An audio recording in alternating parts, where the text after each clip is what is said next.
Hello everyone. Hello, good evening. Good evening, Manoj. Good evening, Puneet. How are you? I'm good, good.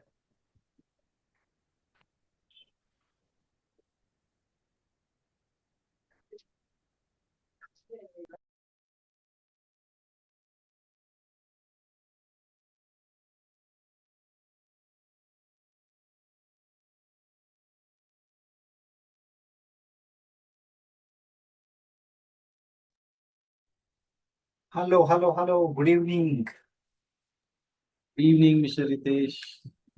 How are you? Good, Mr. Ritesh. How are you? Yeah, doing good. Thank you. How are you, Aditya?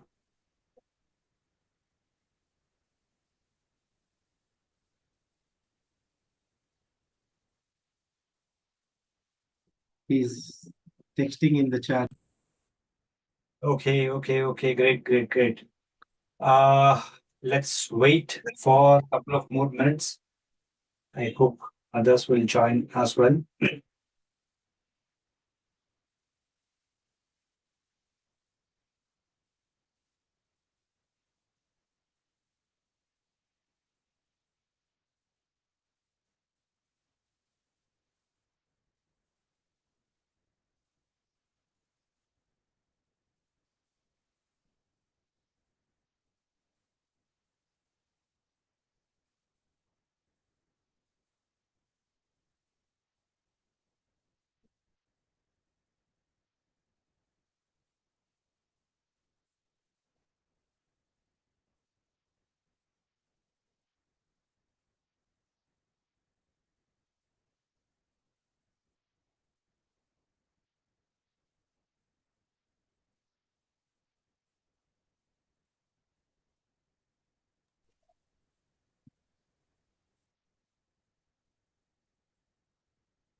So, were you able to practice whatever we? Sorry. So, were you able to practice whatever we covered during the last session?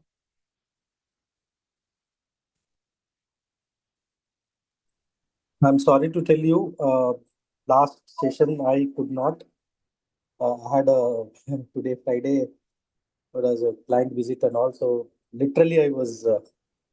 I'm so sorry for it, but yes, tomorrow and day after tomorrow, half day I have to go, but I'll not go, and I'll make sure I do something. I'm not regular in Yeah, watching their sure. No YouTube problem. videos also. YouTube Yeah. videos also, yeah. So yes, I have to again catch up.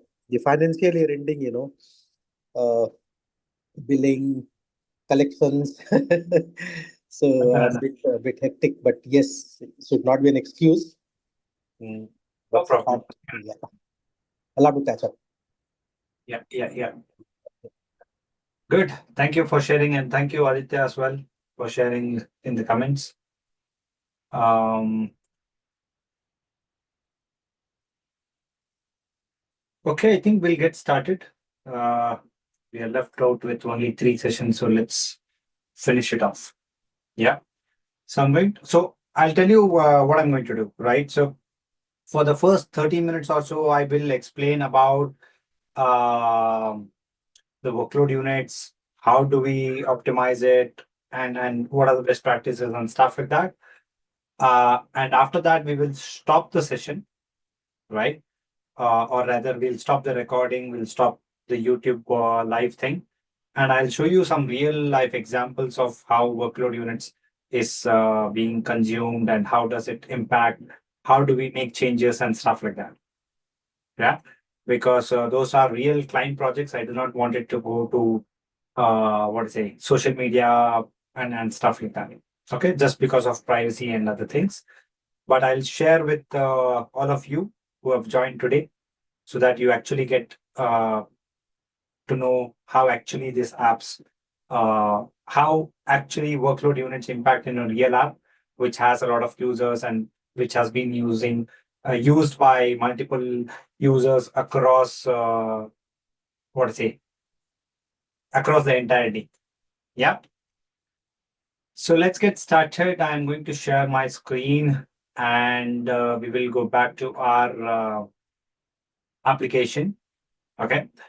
So if we go to logs, the first thing that we see is workload units, right? So workload units was something that Bubble introduced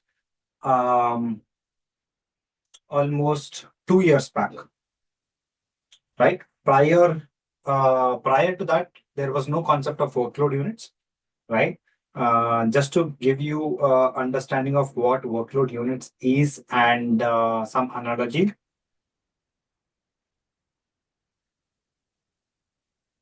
We have internet being provided by service providers, right? In India, we have Airtel, Vodafone Idea, Jio, BSNL, and all providing us internet. Okay. So you recall now that we get 100 GB speed, right? For let's say 200 GB, 100 Gbps speed for let's say 200 GB a month. And even after that, you get unlimited internet, but at slower speed, right? But prior to that, what we had was like you have to pay for certain GB and you get it and then it stops.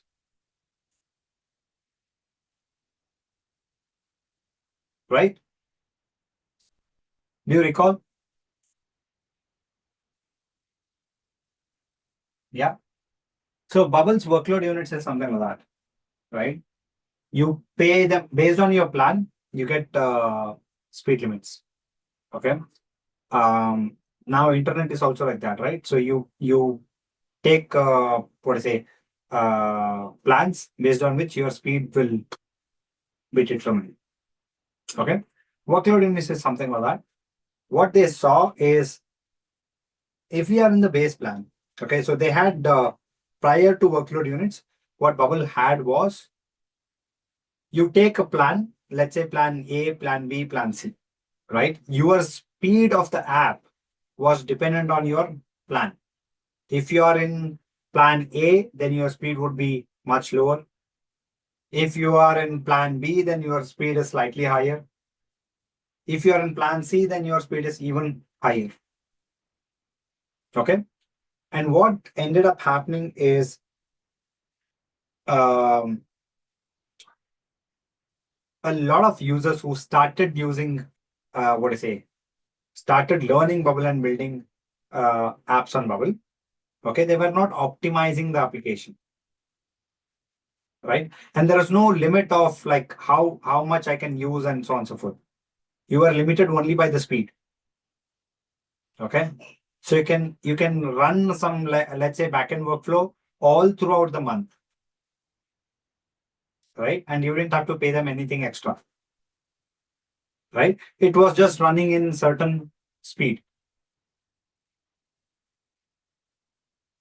Okay.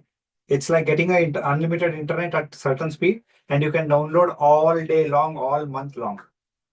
Right. Whatever is getting downloaded is getting downloaded at, let's say, 5 Mbps speed or 50 Mbps speed or whatever it is. Okay. So there were a lot of developers who started learning Bubble and they didn't know how to optimize it and stuff like that, which was consuming a lot of Bubble server. Right. And a lot of developers didn't care about it because they're like, okay, anyways, app is running. So why should I worry about it? Right. So Bubble was losing a lot of their server capacity for these kind of developers who were not optimizing it. Okay. So what they did is they changed the entire plan. And they said everybody gets the same speed. No matter whatever plan you are in, everybody gets the same speed, but you will be limited with the data that you get. Okay. So if you're in plan A, then you will get 200 GB, okay, at the maximum speed. If you are in plan B, then you will get, let's say 500 GB at the maximum speed, right? And if you are in plan C, then you will get, let's say 1 TB, okay, 1000 GB at the maximum speed. Okay. Now you cannot download all day long, all month long, because that will then be consumed within, let's say 10 days or 15 days, because you are getting maximum speed, right? You will have to tell what do you want to like you will have to choose what you want to download and only then download. Otherwise, what happens? Within 10 days, you will finish all the what I say GB that you have, and then after that, no internet. Or you will have to pay them extra to use internet. Okay. Now, when you want to pay them extra, there are two options. One, you pay them per MB basis, where you say every MBA that I'm using, I'm going to pay you, let's say, 10 paise. Right? You're going to pay them 10 cents. The second one is you buy another 100 GB by paying another, let's say, 100 rupees.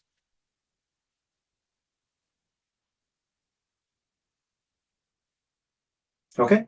So there are two plans available. Likewise, okay. Yes, now you get unlimited server bandwidth, right? It's like everybody gets almost the same bandwidth. Okay.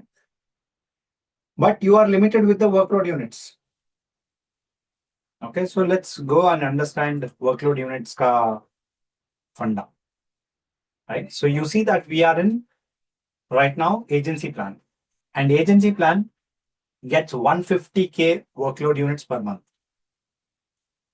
Right. So we get 150K workload units per month. Right. Obviously, we have not used any of it because this app hardly has anybody using it, unless we are, what is it, doing such demos and building things and stuff with it. Okay. So if we go to change, let's see the plans. In the free plan, we get 50K workload units per month. Okay. Starter plan gets 175K. Growth plan gives us 250K. Team plan has 500K. And enterprise plan, it depends on what is the deal that you've got from public. Okay. Closely observe the starter plan, which is at $32 per month. Okay, gives us 175K. Now this is almost 4 times the cost. Okay, but workload units is just almost like not even 1.5 times. Right, it's just 75K more than this particular thing. Okay, now the growth plan is not meant to increase your workload units.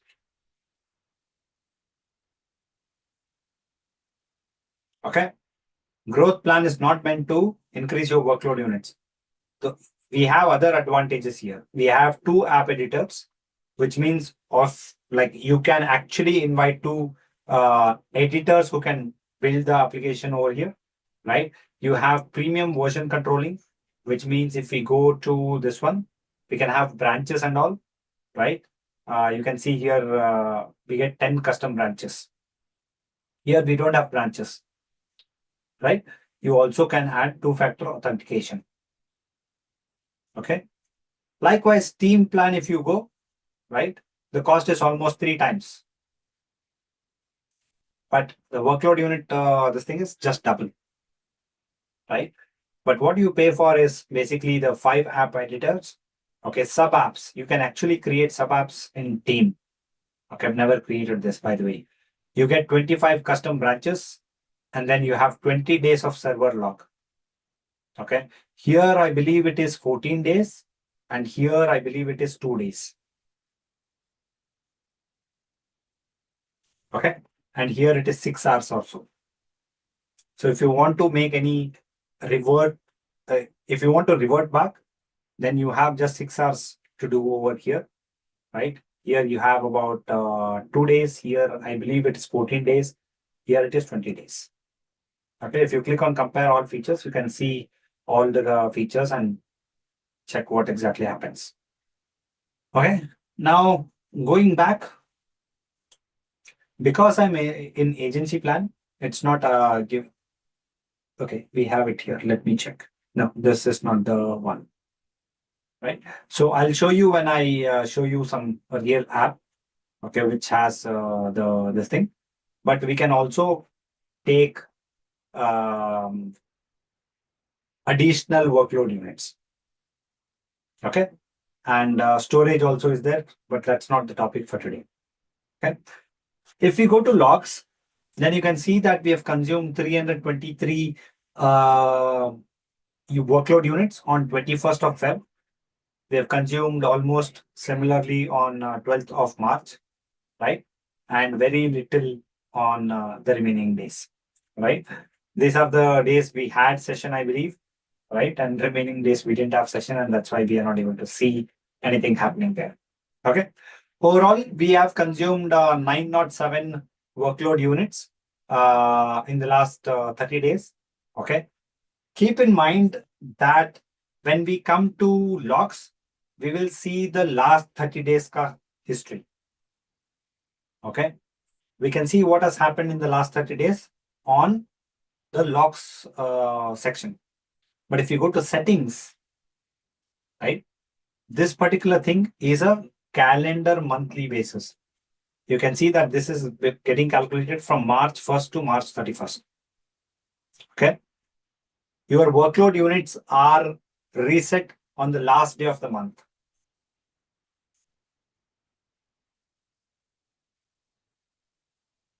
Clear so far?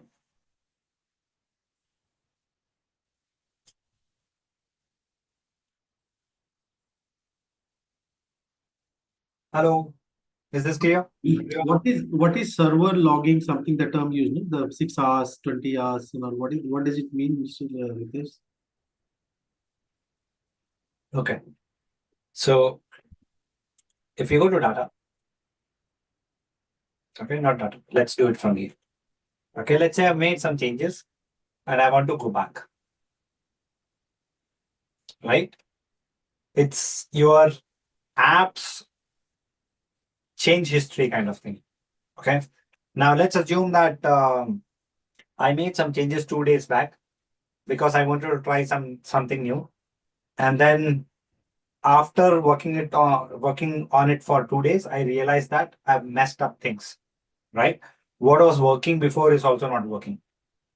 Now I want to go back to the stage where it was already working fine. So if I go to custom date and time, right? Let's say I'll make this as 15. Okay, this, I think the app will still work. Database does not. So now what I do, see, just for practicing when we are doing something in free plan, so Yeah. that one it's getting counted. So the practice, I make Oh, some. I'm on the agency plan, by the way. Agency plan has 14 days, if I'm not wrong. Okay. Just give me a minute. Let me try it out for custom date and time. And okay, this one. I'll change this to, or this one to 0 to, yeah. Sorry. So agency plan, I get 14 days of this thing. So you can't restore this branch to a date and time because it is before the branch was created.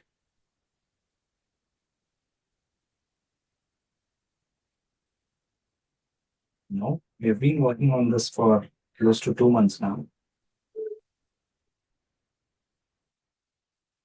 This is strange, right? So if you go to app data, copy and restore database, right? We can tell what is the date and time that we want to restore. If I go to 2, I can say what is that I want to restore. Let's say I will restore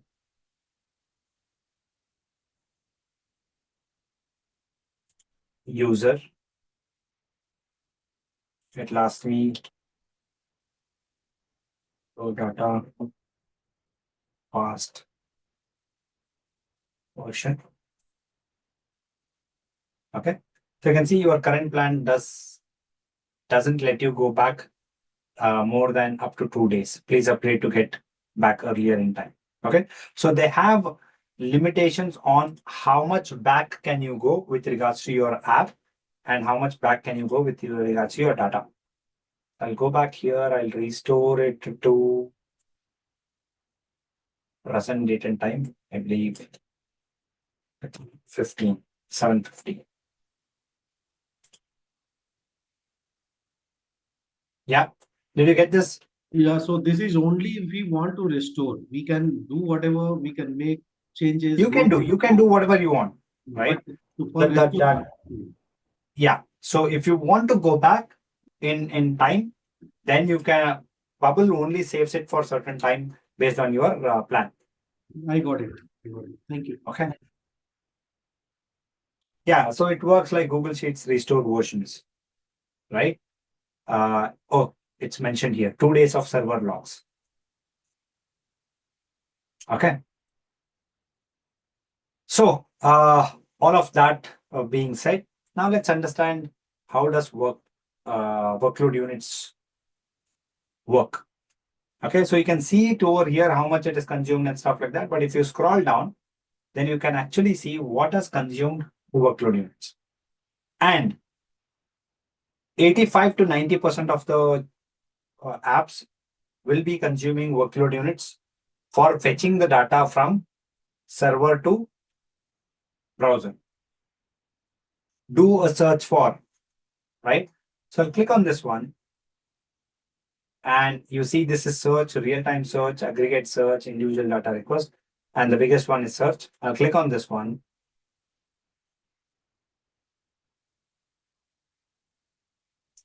Okay. Now do a search for post likes. Do a search for post likes. Okay.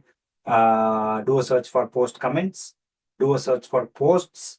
Do a search for users. Do a search for messages. Right. So do a search for is the one which is consuming a lot of workload units. Now, if you go to this particular thing,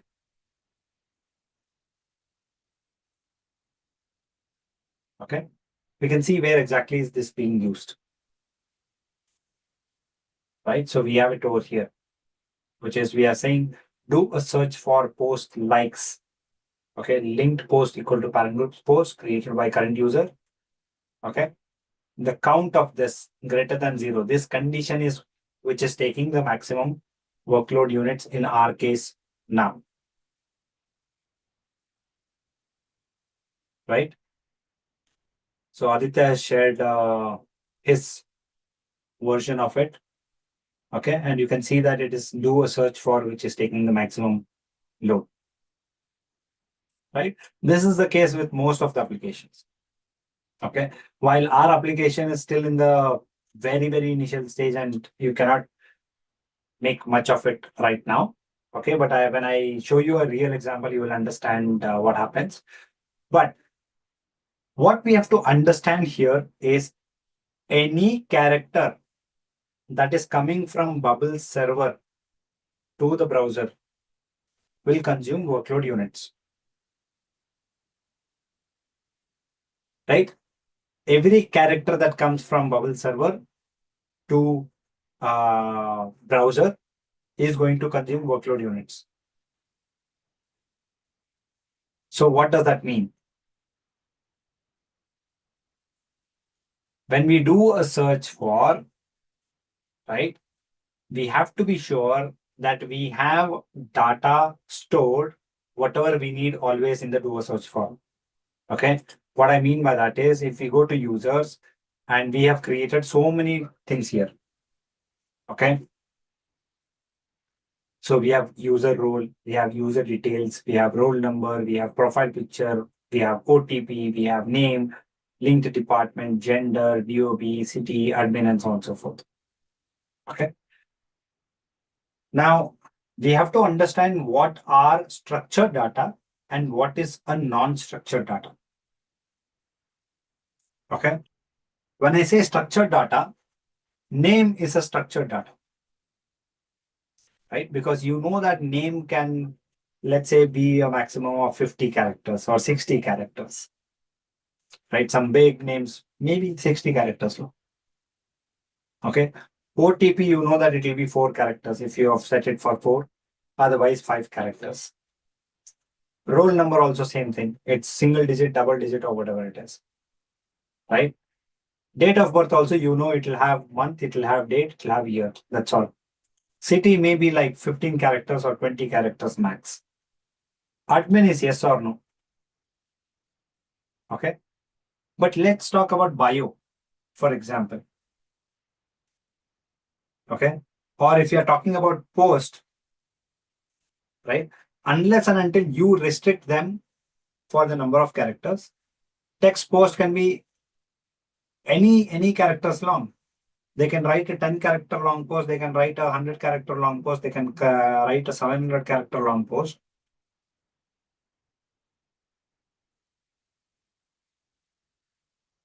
Likewise, comments.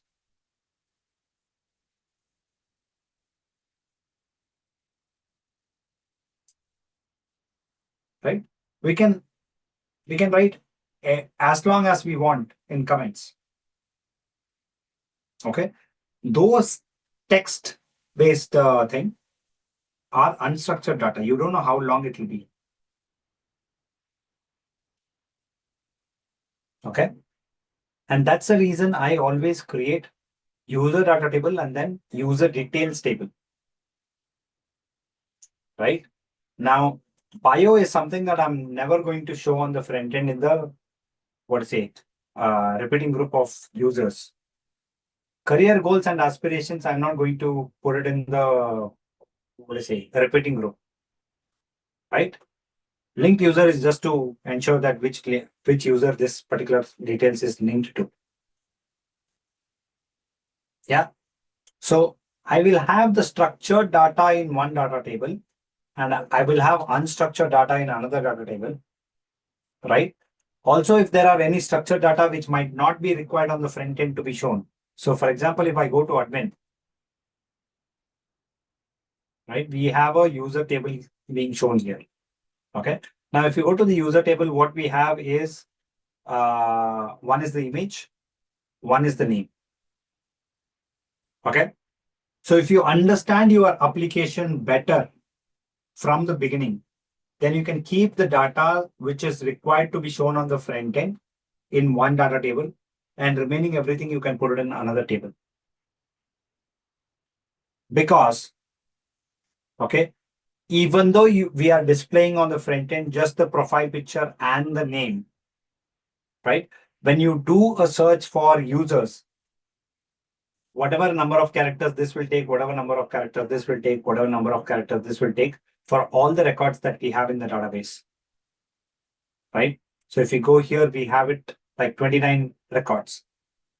For all the 29 users, whatever details is there, everything will be sent to browser.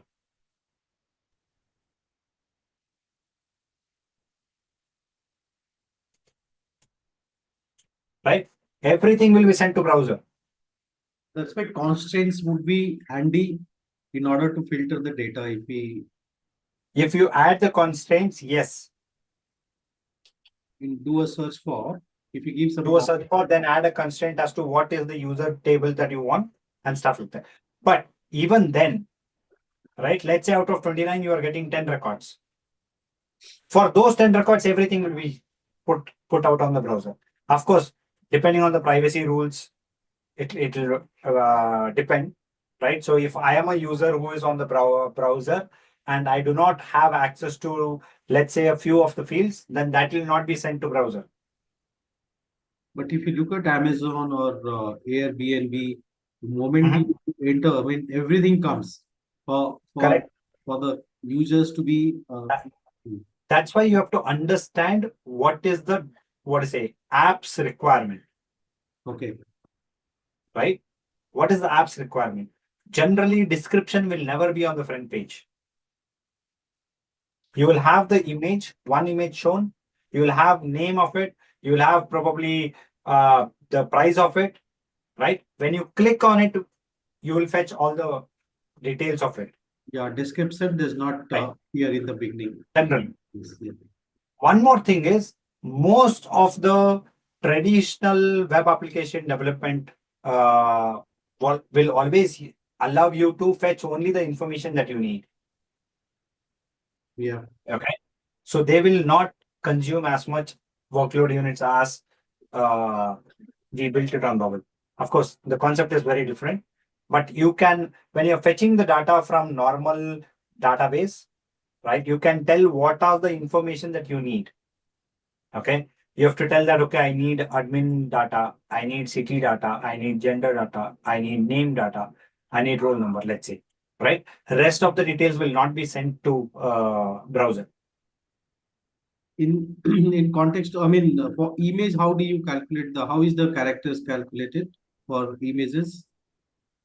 Image. Yeah, suppose I am taking image. See, like as you said, characters. So whatever from server to browser. So in case of image, how does it calculate the I character? mean, I just gave you a number of characters as one of the examples. Okay. Okay. But workload units is calculated based on how much server capacity you're using of Bubble. Okay. So images Right? definitely will be consuming more data. Sorry, I'm interrupting. But Yes, images yes, will definitely be consuming more workloads. yes, yes. But image is something that you would normally display it on the front end for every user, right? Yes. So you might need it. Okay. Okay. So that's the thing, right? So anything that you are asking the Bubbles server to do, it will consume workload units. Okay. Whether you are writing the data to server or you are fetching the data to server or you are asking the server to delete certain records. Okay. Now I'll give you a very tricky thing, right? Now let's assume that I am displaying items on my I've built an e-commerce website. Okay. And I'm going to load the items on browser. Okay. If I know that you have built an e-commerce store on Bubble, okay, then I can simply come and keep refreshing the page. Every time we are refreshing the page, unless until we are using cache and stuff like that, right? We are fetching the information from browser.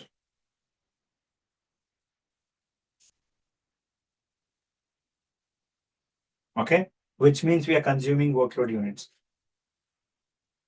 So a lot of times we don't even have control of these things. So more Yeah, previous means more data consumption, workload consumption. exactly. Exactly. Oh, okay. Okay. So that's why we have to be very careful when it comes to data structuring. Right. Now I could have simply put all this details like bio and career goals and aspirations into the user table itself. Right. I split it. Only because this R bio can be as long as the user wants. Career goals and aspirations could be as long as the user wants. Right. And anyways, I know that I'm not going to show this on the table. Right. So I split it. Okay. So one thing is you have to understand what is being shown on the front end so that you can have it in the same table. Second thing is you also have to understand what are the filterable fields that can be used. Okay, so for example, I can filter out based on the name. I can filter out based on the gender. I can filter out maybe based on the date of birth. Like I want users who are born between this date to this date. I can filter out based on the city. I can filter out based on if they are admin or not. I can filter out based on the roll number. I can filter out based on the user roles and so on and so forth. Right? So I'll say, okay, all of this is fine. I'll keep it here. If you have certain fields which is neither being going to be shown on the front end nor going to be used for filters, it shouldn't be in the main data table. Okay, because if you have any fields that is added over here which needs to be filtered, then it becomes very tricky. Right? Because you also have to filter some fields from here, and then you have to filter from here, and then you have to combine and stuff like that. And when you're combining two types of data, workload units will be more. Okay, so it all depends on how the app is going to evolve. A lot of times what happens is when the client starts the project, right? They do not share the full requirement. They say, okay, we are just looking for MVP and this is what we want, right? The developer is like, okay, fine, good, I'll start with it. So they'll create the data table and everything is done. Now the client after the MVP and all, they will come and they'll say, I want this functionality to be added. Right now, developer has already created some data structure. Okay, so they will just implement that on top of whatever is created. Okay, and a lot of times what happens is that will be basis whatever they've already created, because the client will always be worried about the cost. Right, so client will be like, oh, I want this feature, but I want this to be developed within this much range. So developer will be like, okay, I have to reduce my number of hours. So they will create it based on whatever is available, okay, to add that functionality, right? This keeps happening over a period of time. And then finally what happens is your database is structured in a way where it's consuming a lot of workload units, right? And then the client is like, what's happening? Because they have to pay on a monthly basis, right?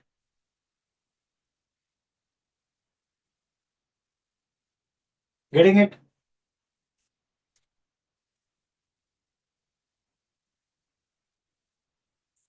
Exactly the point. So the client might not necessarily know what they are looking to build over a period of time, right? So you have to think as a developer, what could be the future things that they may come up with, right? I'll give you certain examples. Okay. Now, I think during our initial sessions, I told you that if you are creating a field, right, create it as text field unless and until you see that particular field could be used for mathematical operations, right? A lot of times what happens is zip code. Okay, we in India, zip codes are normally numbers, right? So a lot of developers, when they are creating zip code, they'll make it as numbers.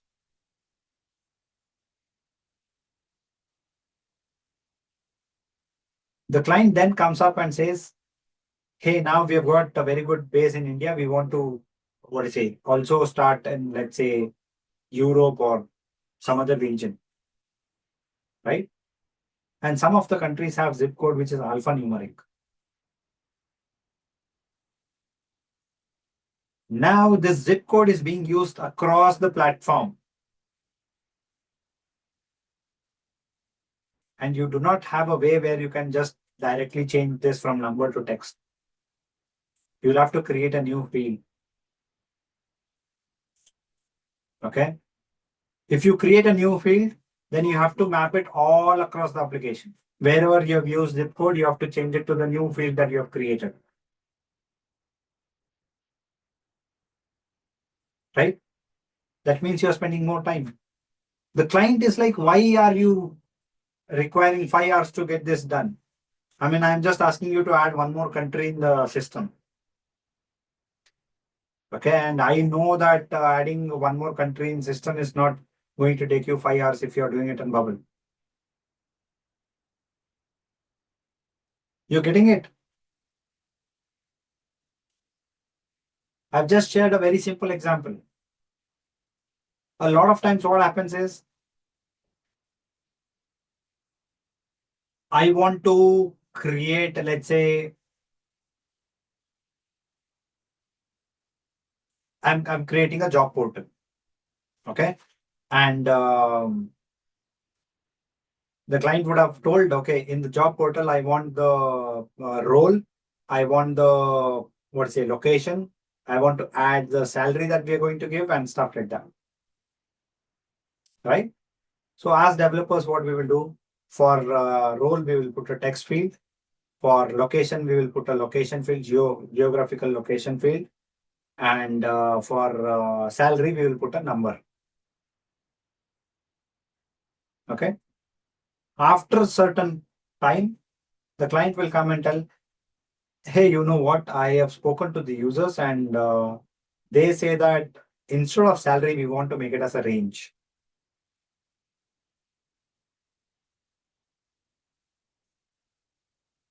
Right? So when we are hiring, we can tell them we are ready to go. We are ready to hire somebody on this role, this location, from this range to this range, based on your skill set, based on your experience and stuff.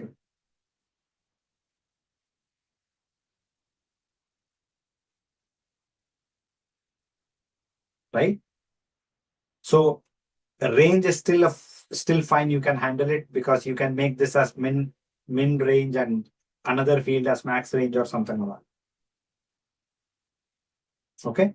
But ideally, I mean, what would be the best case is for you to create a range field itself. Okay. Even though they need single number on the front end, right? If they're entering a single number, then you can make it as that itself as min and that itself as max. Random examples I'm giving you, right? So you have to think like, how do you go about it? Okay, range actually is not a very big deal if they change later because you can add one more field and you can map it. But a lot of times you have to think when you're structuring the data, like how should you do it? Should you make it as a text? Should you make it as a number? Should you make it as a range? Should you create that in the main table or should you create it in the additional table for the same data type?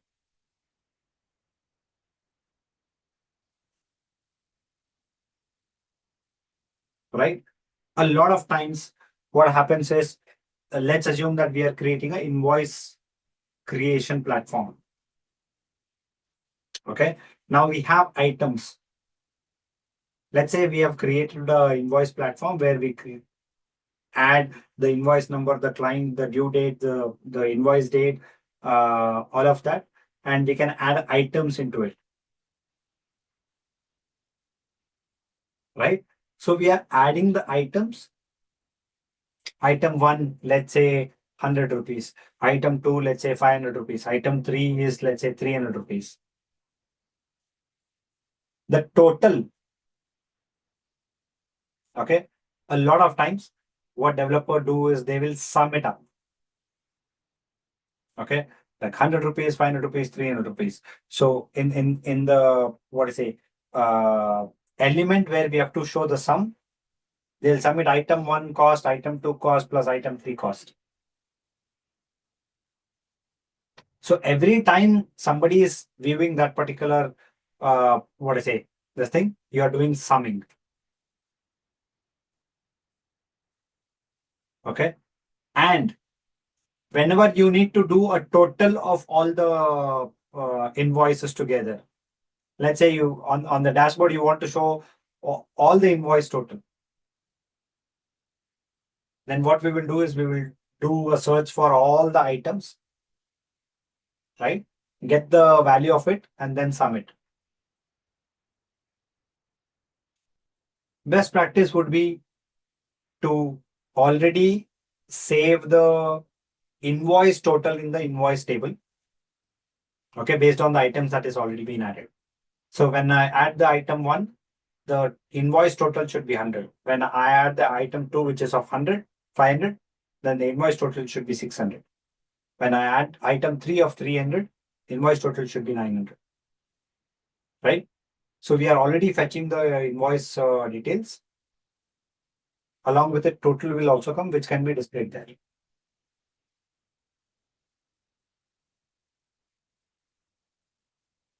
Because normally you cannot fetch the item details like in the repeating group, value of the items to sum it and to be shown on the front end. What we have to do is we have to again do a search for items of this particular invoice and get the amount of it and show it. So we are doing do a search for just to get that total value. Instead, if we already save it in the database of the invoice, we don't have to do a search for items when we want to display the total. Getting it?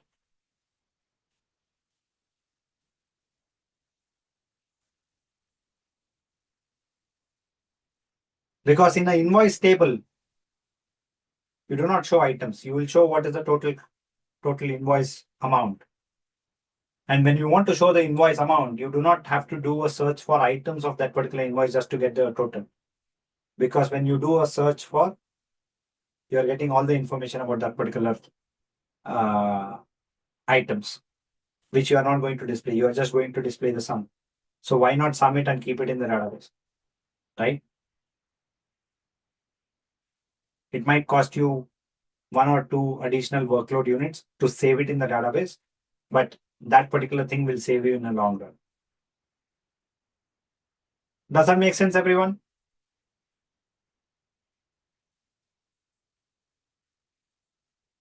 Okay, so this is about workload units and optimization.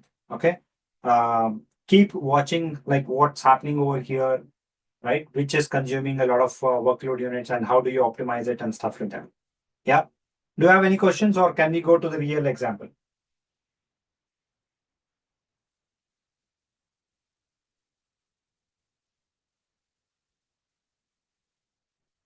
Any questions, anyone? Or can we go to the real example?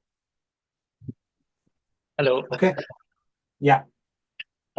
So I was just thinking, like, should I create separate data type for admin now, or is it better to have in the same user field only? Because for the admin, I have 4 5 fields, like is it admin ID, and some of the That's admin fine. detail. That's fine. If you have fields, okay, which Yeah. are empty, that's fine because you're not fetching anything. Correct. Yeah, so you don't need to have a separate table unless and until it's unstructured data. Okay. Okay. Because Yeah. admin ID or is it a member? It's a small thing, right? So Yeah, that's fine. okay. Okay. Thank you. Fine. Okay. Sometimes what you can also do is if we have a table like this, right? I'll show you in the real example, right? So can we move on to the real example, everyone? Yeah. Okay. So I'm going to stop the recording. I'm going to stop the YouTube live because of privacy thing, right? So let me just stop the share first.